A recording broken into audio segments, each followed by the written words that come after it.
மகாநதி அடுத்த வர எபிசோடில் என்ன நடக்க போகுது அப்படிங்கிறத பற்றி பார்க்கலாம். அதுக்கு முன்னாடி நம்மளோட சேனலை சப்ஸ்கிரைப் பண்ணாமல் பார்க்குற எல்லாருமே மறக்காமல் சப்ஸ்கிரைப் பண்ணிட்டு பாருங்கள். விஜய் பார்த்தீங்க அப்படின்னா எவ்வளவோ ட்ரை பண்ணியுமே காவேரியை அவங்க வீட்டிலேருந்து அவங்க எல்லாரையும் மீறி கூட்டிகிட்டு வரவே முடியல.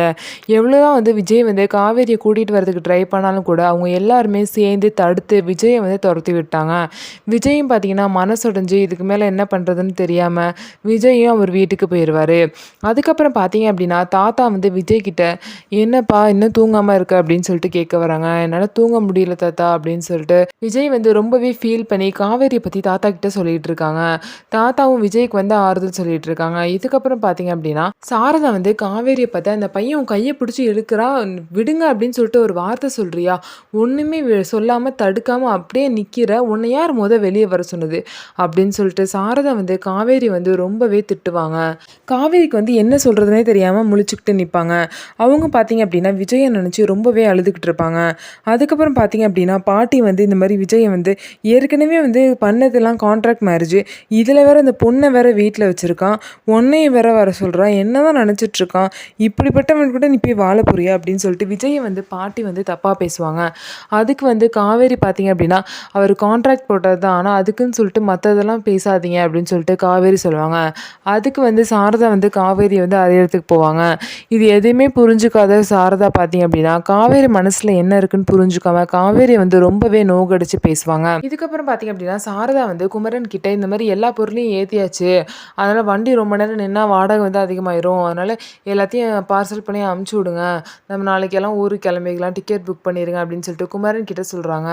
அதுக்கப்புறம் யமுனாவும் குமரன் அதுக்கப்புறம் கங்கா எல்லாமே தடுக்கிறாங்க. இருந்தாலும் சாரதா அவங்க பேச்சு யாருமே கேட்குற மாதிரி இல்லை. இதுக்கப்புறம் பார்த்தீங்க அப்படின்னா கங்கா இந்த மாதிரி ஒரு வீடு பார்த்துட்டாருமா, இன்னும் 2 நாள் தான் நம்ம இங்கேயே இருக்கலாம்னு சொல்கிறாங்க. அதெல்லாம் முடியாது, நீ உன் பழப்பு பார்த்துட்டு நீங்கள் அந்த வீட்டில் இருங்க, நாங்கள் போகிறோம் அப்படின்னு சொல்லிட்டு எங்களுக்கு மட்டும் டிக்கெட் புக் பண்ணுங்கன்னு சொல்லிட்டு சாரதா சொல்கிறாங்க.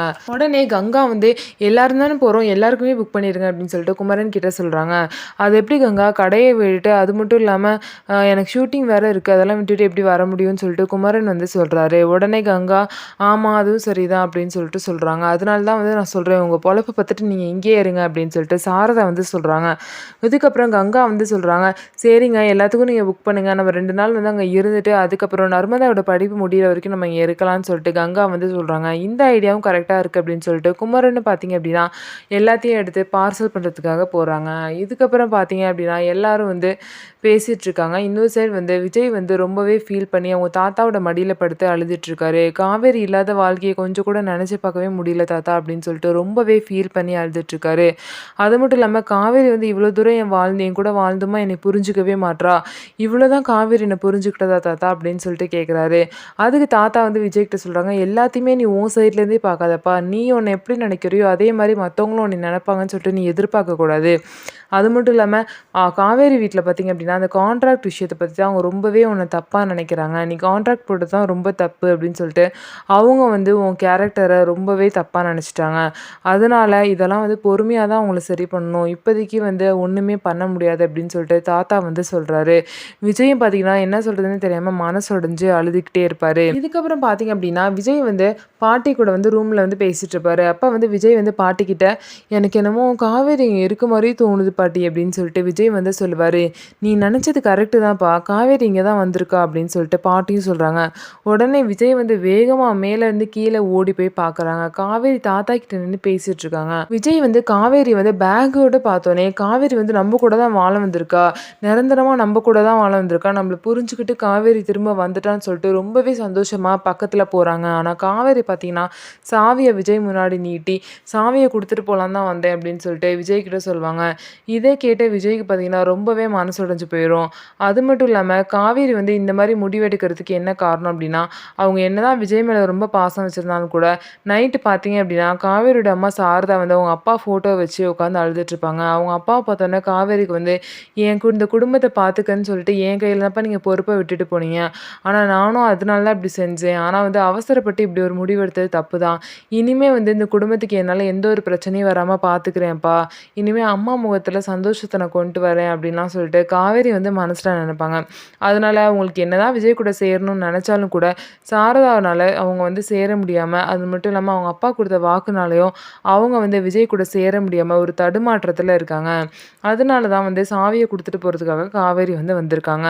விஜய் இவ்வளோ தூரம் பக்கத்துல இருந்தும் கூட, அவங்கனால விஜய் கூட சேர முடியாத ஒரு நிலைமையில தான் காவேரி வந்து இருக்காங்க. இதுக்கப்புறம் பார்த்தீங்க அப்படின்னா, விஜய் வந்து காவேரிய பார்த்து, "நீ கூட என்ன புரிஞ்சுக்கலையா காவேரி? வந்து சாவிய குடுத்துட்டு போறேன்னு வந்து என்கிட்டயே சொல்ற. இவ்வளோ தான் நீ என்ன புரிஞ்சுக்கிட்டதா? நீ ஏதோ பேக் எடுத்துட்டு வரவும், நான் வந்து நீ என் கூட தான் வாழப் போற அப்படின்னு சொல்லிட்டு அவ்வளோ ஆசையா வந்து நான் இறங்கி வந்தேன்.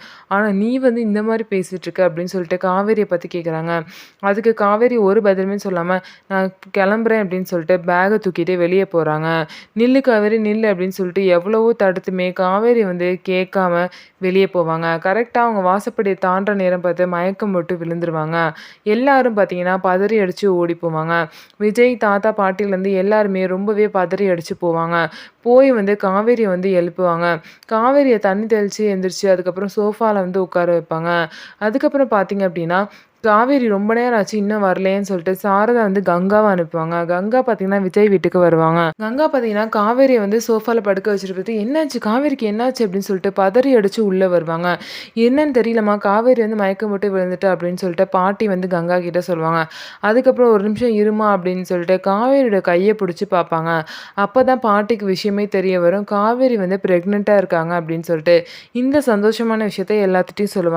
"காவேரி வந்து முழுகாம இருக்கா" அப்படின்னு சொல்லிட்டு பாட்டி எல்லார்கிட்டயும் சொல்லுவாங்க. இத கேட்ட கங்காவுக்கு பார்த்தீங்கன்னா, ரொம்பவே ஷாக் ஆயிரும். விஜய்க்கு பார்த்தீங்கன்னா, விஜய் தாத்தா எல்லாத்துக்குமே வந்து ரொம்பவே ஒரு சந்தோஷமான ஒரு விஷயமா இருக்கும். அந்த நேரத்தில ராகினியும் அங்க நிப்பாங்க. ச்சே! எல்லா பிளானும் சொதப்பலாச்சே! இவ இந்த நேரம் பார்த்தா இந்த மாரி நடக்கணுமா? அப்போ உண்மையிலேயே இவங்க 2 பேரும் புருஷன் பொண்டாட்டியா தான் வாழ்ந்துருக்காங்க போல அப்படின்னு சொல்லிட்டு ராகினியும் அப்பதான் யோசிப்பாங்க. அது மட்டும் இல்லாம கங்காவுக்கும் அப்பதான் வந்து எல்லா விஷயமும் தெரிய வரும். நம்ம தான் இவங்கள தப்பா புரிஞ்சுட்டு இருந்திருக்கோம் போல. இவங்க வந்து உண்மையான புருஷன் பொண்டாட்டியா தான் வாழ்ந்துட்டு இருந்திருக்காங்க. அதனால தான் காவேரியும் இப்போ பிரெக்னன்ட் ஆயிருக்கா. நம்ம வந்து விஜய தப்பா புரிஞ்சுட்டு இவ்வளோ தூரம் அவர் கூட சண்டை போட்டோம். அவர் என்னதான் வந்து கான்ட்ராக்ட் போட்டிருந்தாலுமே, அதுக்கப்புறம் அவங்க 2 பேருமே உண்மையா காதலிச்சு புருஷன் பொண்டாட்டியா தான் வாழ்ந்துருக்காங்க. இத புரிஞ்சுக்காம நம்ம இருந்துட்டோமேன்னு சொல்லிட்டு கங்கா வந்து நினைக்கிறாங்க. இதுக்கப்புறம் பார்த்தீங்கன்னா, கங்கா வந்து இந்த விஷயத்த போயிட்டு சாரதா கிட்ட, அதுக்கப்புறம் அவங்க ஃபேமிலில உள்ள எல்லார்ட்டயுமே சொல்றாங்க. எல்லாரும் பார்த்தீங்கன்னா, ரொம்பவே ஷாக் ஆயிடுறாங்க. "என்னடி சொல்ற? என்ன சொல்ற? காவேரி மாசமா இருக்காளா? என்னடி உளறிட்டு இருக்க?" அப்படின்னு சொல்லிட்டு சாரதா வந்து கேட்குறாங்க. "ஆமாம்மா, இப்பதாம்மா வெளிய வரும்போது மயக்கம் போட்டு விழுந்தாளாம். பாட்டி இப்பதான் வந்து செக் பண்ணிட்டு சொன்னாங்க" அப்படின்னு சொல்லிட்டு கங்கா வந்து சாரதா கிட்ட சொல்றாங்க. சாரதாக்கு பார்த்தீங்கன்னா, ரொம்பவே ஷாக் ஆகி அவங்களும் அழ ஆரம்பிச்சுடுறாங்க. "என்னடி இங்க நடக்குது? எனக்கு ஒண்ணுமே புரியல. இவங்க கான்ட்ராக்ட் மேரேஜ் தானே பண்ணாங்க. அப்புறம் எப்படி இதெல்லாம் நடந்துச்சு?" அப்படின்னு சொல்லிட்டு சாரதா வந்து கேட்குறாங்க. அதுக்கு வந்து கங்கா சொல்றாங்க, "அதாம்மா, விஜய் சொன்ன மாரி அவங்க என்னதான் கான்ட்ராக்ட் மேரேஜ் பண்ணாலும், அதுக்கப்புறம் அவங்க புருஷன் பொண்டாட்டியா வாழ்ந்துருக்காங்க. நம்ம தான் வந்து விஜய நம்பாம இவ்ளோ பிரச்சனை பண்ணிட்டுருக்கோம். அவரு வந்து கரெக்ட்டா தான் இருந்திருக்காரு. அவர் சொல்றது தான் உண்ம தான் போல. கான்ட்ராக்ட் போட்டது மட்டும் தான் அவர் தப்பு. மத்தபடி அவங்க 2 பேரும் ஒருத்தர் ஒருத்தர் புரிஞ்சுகிட்டு வாழ்ந்துருக்காங்க. காவேரிக்கு அவர் உண்மையா தான் இருந்திருக்காரு. என்னதான் வெண்ணிலா வந்தாலும் கூட காவேரிக்கு இவ்வளோ தூரம் அவர் உண்மையா இருந்திருக்காரு. அத புரிஞ்சுக்காம தான் நம்ம போய் விஜய் கிட்ட சண்டை போட்டுருக்கோம். காவேரி இனிமே தடுக்காதம்மா. அவ விஜய் கூடயே இருக்கட்டும். நம்ம வேணா இங்கேருந்து கிளம்பலாம்" அப்படின்னு சொல்லிட்டு கங்கா வந்து சாரதா கிட்ட சொல்றாங்க. சாரதா பார்த்தீங்கன்னா, என்ன சொல்றதுன்னே தெரியாம வாயடிச்சு போய் நிக்கிறாங்க. பொண்ணு வந்து மாசமா இருக்கான்னு தெரிஞ்சும் அவள வந்து இங்கேருந்து கூட்டிட்டு போனா, அவளோட வாழ்க்கை வந்து இன்னும் சீரழியும்.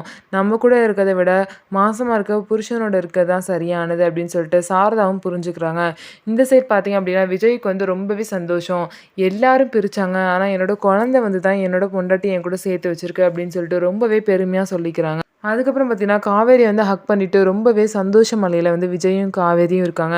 காவேரிக்கும் பார்த்தீங்க அப்படின்னா, விஜய் கூட சேர்ந்துட்டோம் அப்படிங்கிற சந்தோஷம் வந்துருச்சு. இதுதான் அடுத்த வார எபிசோட்ல நடக்க போற கதை. நம்ம வீடியோ உங்களுக்கு பிடிச்சிருந்தா நம்ம வீடியோவ லைக் பண்ணிக்கோங்க. அதுக்கப்புறம் நம்மளோட சேனல மறக்காம சப்ஸ்கிரைப் பண்ணிக்கோங்க.